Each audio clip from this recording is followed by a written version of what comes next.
So they tried to hide this brand new Kamala interview, but guess what? I found it. Let's talk about it. How's everybody doing? My name is Anthony Brian Logan, and today we got to talk about a brand new Kamala Harris interview from local news out there in Philadelphia, Pennsylvania. Now, what is going on here? Why was I not alerted about this interview? Why wasn't it a big deal? Why was there no marketing? Because let's just be totally clear. This is actually her very first interview by herself of the entire campaign.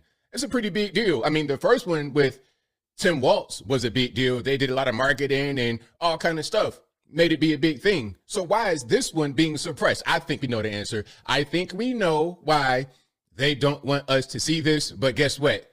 I seen it. You guys are going to see it as well. Now, I don't want to waste no time. Let's get straight into it. We're going to watch the entire thing. Okay. And of course, I'm going to pause it at certain points to give my 2 cents, but I will also link to the entire 11-minute, 19-second clip in the box. If you're on IG, visit a link in the bio, go to the corresponding article on the website. But without further ado, let's go ahead and roll it. All good? Okay. Okay, wonderful. Good. Awesome. Madam Vice President, pleasure to meet you. Thanks for your time today. Our audience appreciates your time as well. Of course.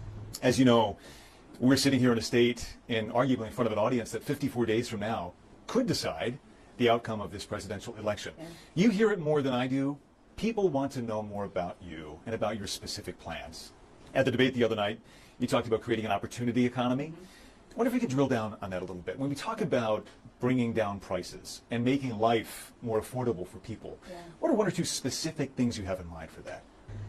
Well, I'll start with this. I grew up a middle-class kid. My mother raised my sister and me. She worked very hard. She was... Stop right here. Stop right here. So Kamala, are we just going to give the same debate answers? Is that what we're going to do? And then to my man, are you giving her questions that fit into what you know that she can answer? Okay, is it going to be any kind of off the cuff questions? Anything that's different than what she's been coached on so far? Let's see if that happens. Was able to finally save up enough money to buy our first house when I was a teenager. I grew up in a community of hardworking people, you know, construction workers and nurses and teachers, and I try to explain to some people who may not have had the same experience, you know, but a lot of people will relate to this. You know, I grew up in a neighborhood of folks who were very proud of their lawn. Kamala, you've lived in quite a few places. You lived over on the West Coast.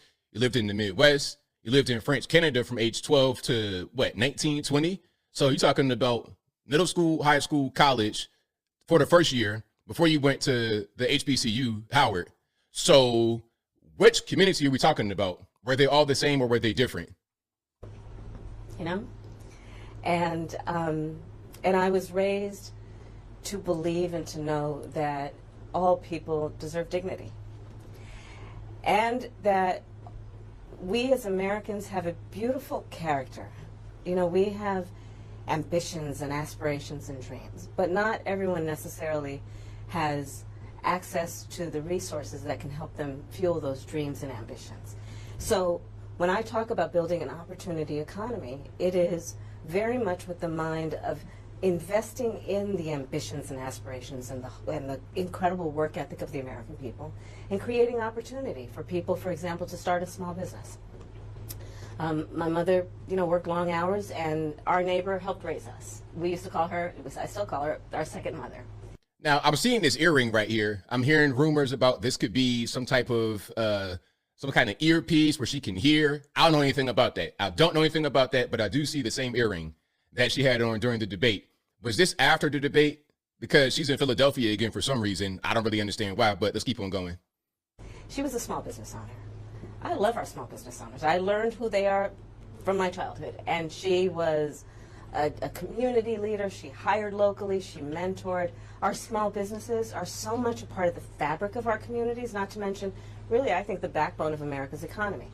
So my opportunity economy plan includes giving startups a $50,000 tax deduction